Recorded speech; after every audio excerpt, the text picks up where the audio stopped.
예, 먼저 사드 흔들기 관련해서 추가로 말씀드리겠습니다. 온 나라를 들썩이게 하고 있습니다. 어제 문재인 대통령이 이미 반입되어 있던 사드 발사대 4기가 추가로 몰래 반입된 것처럼 충격적이라는 표현을 써가며 진상조사를 지시했습니다. 국방부는 보고했다고 청와대는 보고받은 적 없다 하고 책임 전가에 열을 올리고 있습니다. 앞서 조영 대표님 말씀하신 것처럼 이미 언론을 통해서 다 공개되어 있던 사안인데도 경로, 질책, 또 진상조사 이렇게 논란을 키우는 것이 사드 배치 백지화를 위한 사전 포석이 아닌가 이런 의심들을 많은 사람들이 하고 있습니다. 사드 배치와 관련해서 중요한 문제는 북한이 올 들어 벌써 미사일을 9차례 발사했다는 것이고 문재인 정부 출범 이후 이 짧은 기간에도 3차례나 발사했다는 것입니다.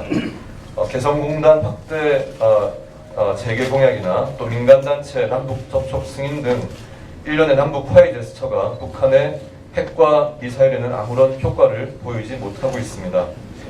29일 북한 미사일 도발 직후에 미국 국무장관의 통화 대상자는 일본의 외무상이었고 정작 당사자인 우리는 육자회담의 한미일 수석 대표 간 논의만 진행했을 뿐입니다. 정부의 규탄 성명만으로는 우리 국민의 생명과 안전을 지킬 수 없습니다. 정부 내 전운과 혼선을 조기에 마무리하고 국제적인 안보 논의 테이블에서 소외되지 않고 우리 스스로 북한의 도발을 억제 제압할 수도 있도록 강한 외교안보 정책을 수립하기를 촉구합니다. 오늘도 자유한국당에 대해서 말씀을 드리지 않을 수가 없습니다. 자유한국당이 어제 대선 패배에 대한 원인과 극복 방안을 논의하기 위한 토론회를 열었는데 이 자리에서 고성이 오가고 마이크를 뺏으라고 하는 등 난장판이었다고 합니다. 별로 놀랍지 않습니다. 상황이 이러함에도 불구하고 당권에 도전하겠다는 사람들이 기득권 집착과 제 살 길을 찾는 일에는 어떻게 그렇게 성실한지 안쓰럽기까지 합니다. 홍준표 전 경남지사는 연일 페이스북을 통해서 자기 자신의 언론 노출에 열을 올리고 있습니다. 홍 전 지사는 우리 바른정당 당보에 쌓여 포시랍게 자라 서민 코스프레나 한다면서 막말을 또 했습니다.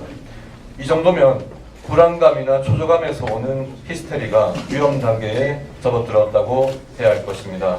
홍 전 지사의 이런 상태를 빗대어서 스트롱맨 콤플렉스라는 말이 나오지 않을까 그런 생각이 듭니다. 단언컨대 바른정당은 이렇게 어이없게 금수저 비판을 받을지언정 누구처럼 기득권의 이해에 철저히 복속하는 주구 노릇을 하지 않습니다.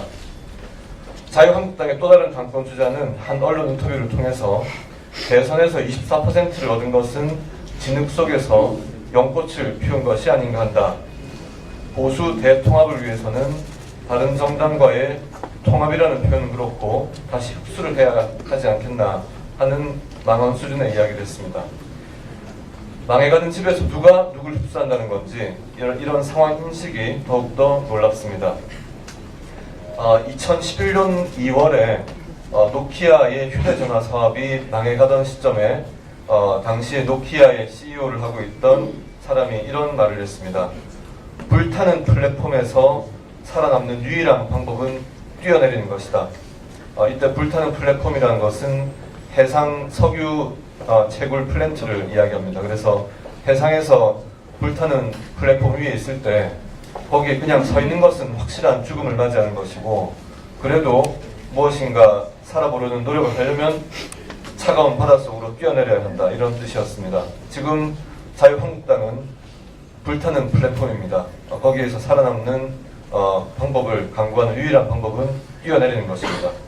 우리 바른정당의 참명을 철저히 하면서 오로지 권력 노름 밖에 모르는 자유한국당과 비교되는 것은 철저히 거부하면서 다시 한번 자유한국당의 맹성을 촉구합니다.